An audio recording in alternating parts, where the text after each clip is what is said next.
Want to become a more powerful speaker in your everyday life? We're taking a page out of Toastmasters. This is Mindset Toastmasters Edition. Toastmasters does an impromptu speaking segment of their meetings, and they call that Table Topics. What Table Topics is one person will have compiled a bunch of questions prior to the meeting. And then when everybody shows up at the meeting, that one person will pick somebody at random and ask them a question. They then have 1 minute to answer that question. It's to get identification of the times where you're using filler words. And those filler words are ums, ands, so's. When you're speaking, you're afraid of that pause. You're afraid of just standing there and not saying anything. When that happens, when your mind isn't moving as fast as you're speaking, you end up with a pause in the conversation. That pause is then filled with, and then I was going down the road, and makes it very distracting to listen to. So what Toastmasters did was they came up with table topics. We're going to practice that now. So I need your help. I want you guys to pay attention to the times that I say and, so. And then tell me how many times I do it during my presentations. Got a little wheel here to represent someone actually asking me a question. So we're going to spin the wheel. Then I'll talk about that topic. You guys can count how many times I say and, or, and I'm stuttering. Sometimes you stutter, sometimes you repeat the word. So I'll be talking about fear, and in that conversation I'll be saying that fear is a yield sign. And then I do this. That double word is also one of the things you should be looking out for. And just tell me how many times I say it. This is how you practice. This is how you get your reps in on becoming a better speaker. And everybody can use this skill set. So here we go. First question.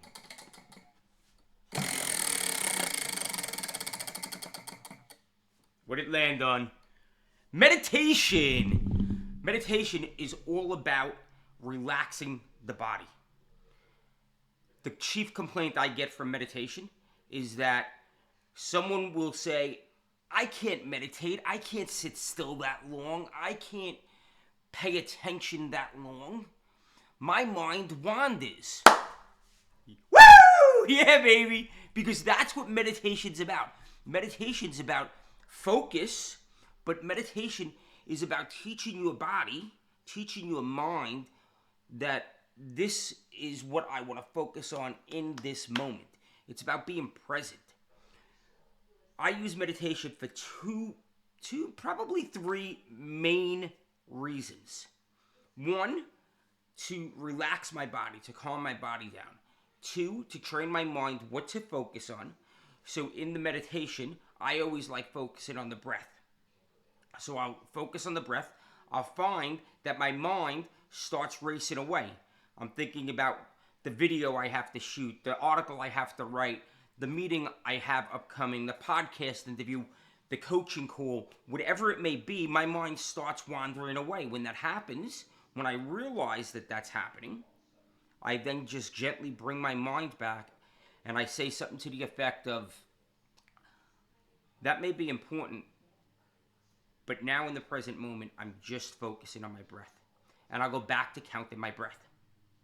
It's that refocus. And as that happens, as that refocus happens more and more often, I'm slowly training my brain, my mind, not really your brain, you're training more your mind, your thought process, to automatically do it.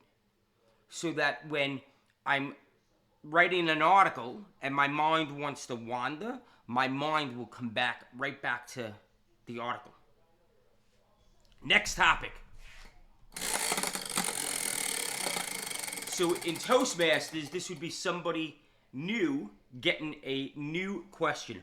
Alignment. What is alignment? Alignment is just simply your conscious thoughts aligning with your subconscious processing.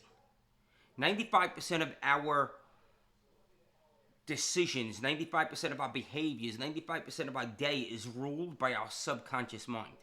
Our subconscious mind throws out that thought.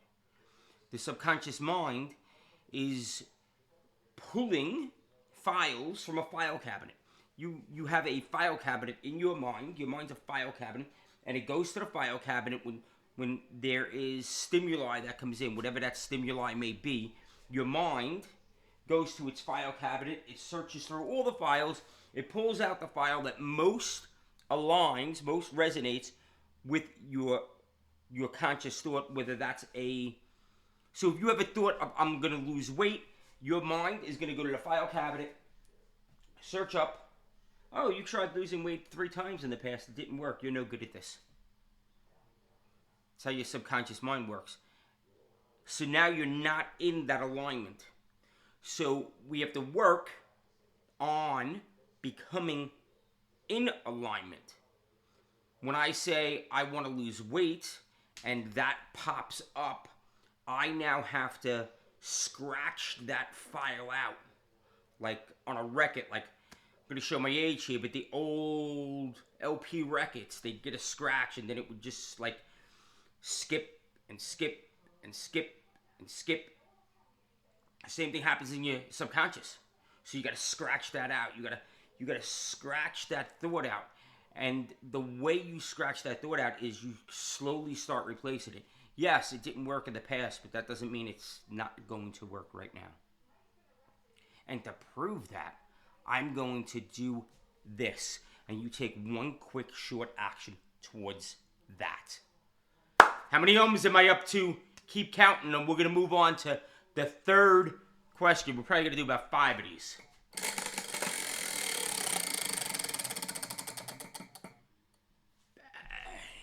Fear. Fear is one of my favorite topics. Fear is our friend. If you can believe that, if you can just let that resonate, you will be way above a whole bunch of people. Fear is our friend. Don't ever fear fear. What do I mean by this now? Fear, I treat as a yield sign. No different than when you're driving down the road, you come to a yield sign when you're getting on the highway, and you just look left, you look right, you make sure that the coast is clear, and you move forward. If it's not clear, what do? You stop. You assess, and when it becomes clear, you then move forward. That's how I treat fear. When I get those butterflies in my belly, whether it's when I was in the fire department and we had a call for a fire, there wasn't one time I walked up to a building that was on fire that I didn't feel fear. I didn't feel those butterflies in my belly starting to flap around. Same thing in the police department. When I was searching a warehouse or I was going on a robbery call, the fear was always there. It was how you dealt with it. Do you realize that fear and excitement physiologically is the same thing? Increased heart rate, respiration, sweaty palms, sweaty armpits. You come to a crossroads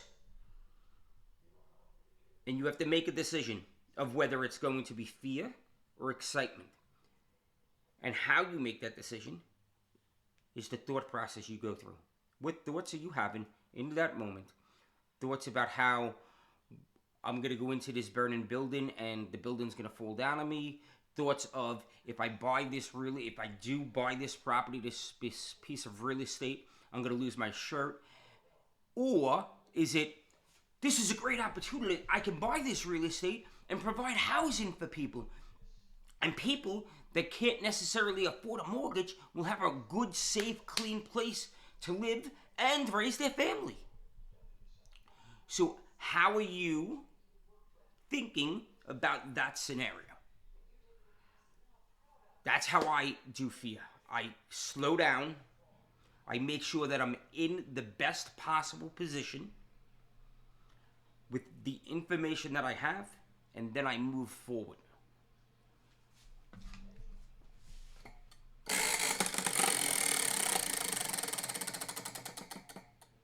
Here we go. What do we got next? Up, double fear. We're gonna spin it again.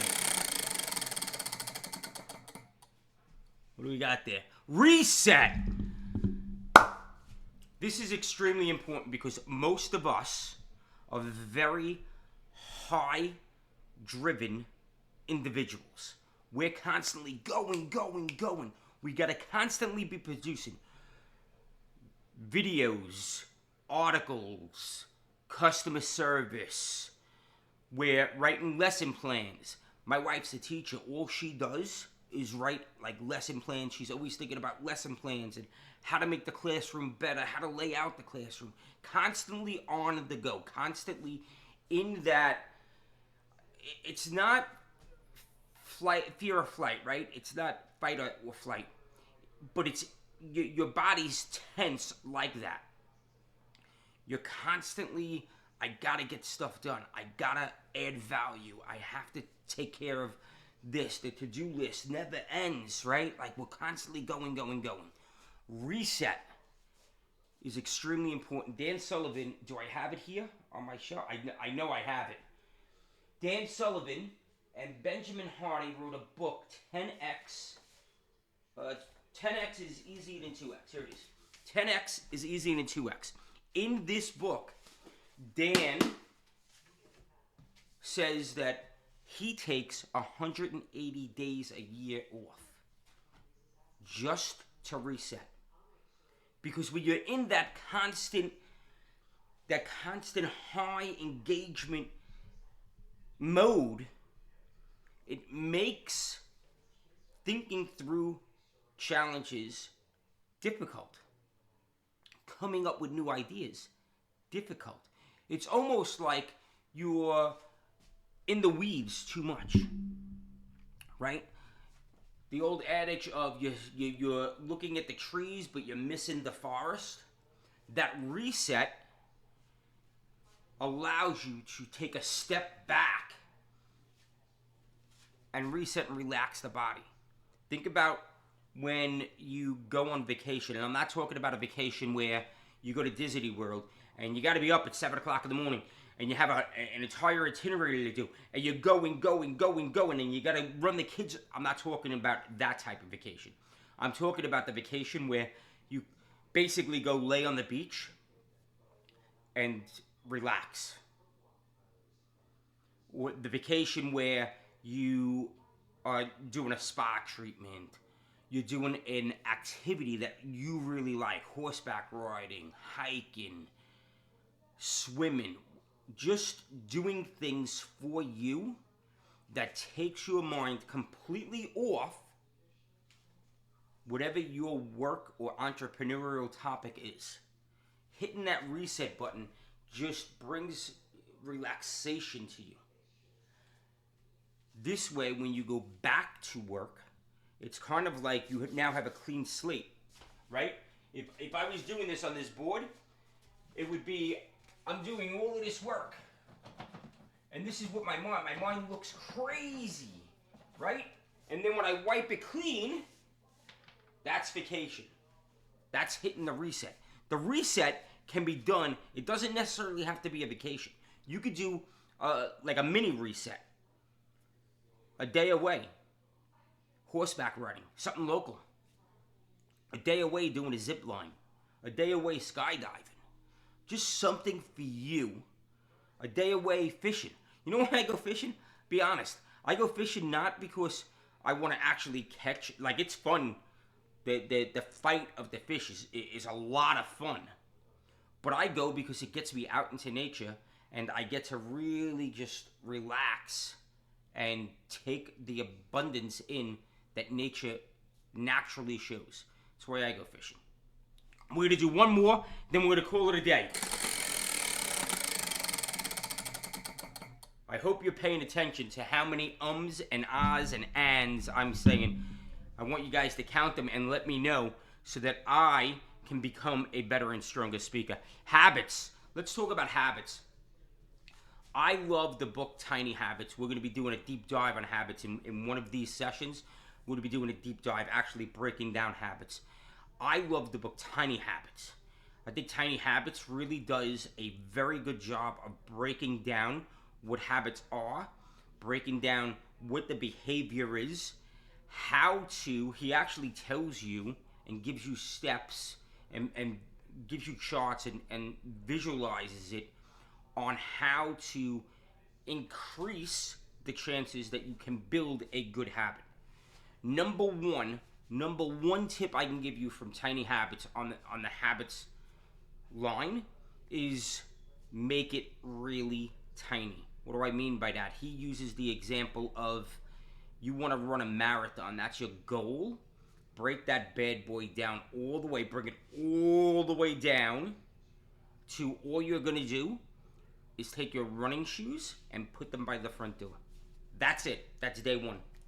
Day one of building the habit is taking your running shoes and putting them by the door. Day two, take those running shoes and you put them on. Day three, you tie them. Day four, you walk to the end of your driveway. Day five, you walk to the corner.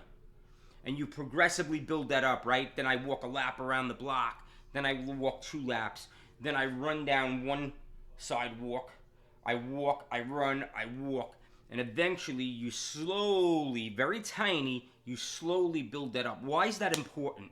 That's important because your subconscious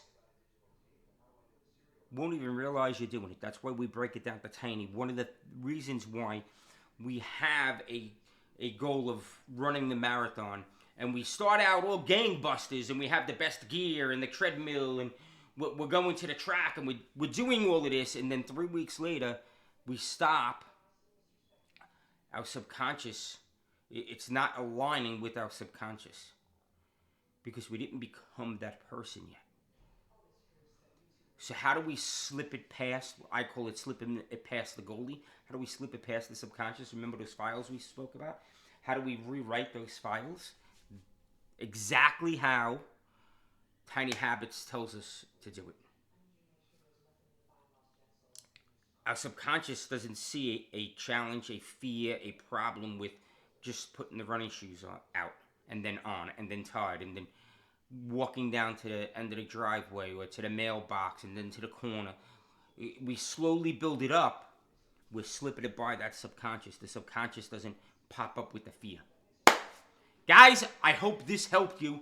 Toastmasters, if you're looking to become a better speaker, especially if you're looking to do presentations, if you're in management, if you have to get up in front of people, either on the professional level, events, or the in-house professional level, being a manager, a director, something along those lines. If you have to do presentations, Toastmasters is a great club to become a member of.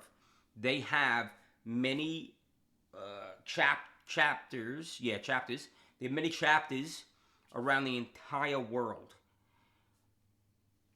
I would suggest to you that if that's what you're looking to do, look them up. Table Topics is an awesome way of learning impromptu speaking, and you can do table topics. I do table topics a lot when I'm driving. I will just pass, driving down the road, I'll just pick something, the sign. Talk about signs for a minute. Driving down the road, I pass a deer, talk about a tree. I just pick things that I pass, and now I got to talk about that for a minute. And it's a great way of getting those reps in. We spoke about 100 hours and 100 reps. It's a great way of kind of double dipping, right? I'm driving somewhere. I'm not going to waste that time. I'm going to use that time to improve how I speak. Hope this helped you guys. We live up here in the numerator, not down here in the denominator. Results over excuses all the time. Go out there, be unstoppable, absolutely crush life. I love you guys. Have a great, great day.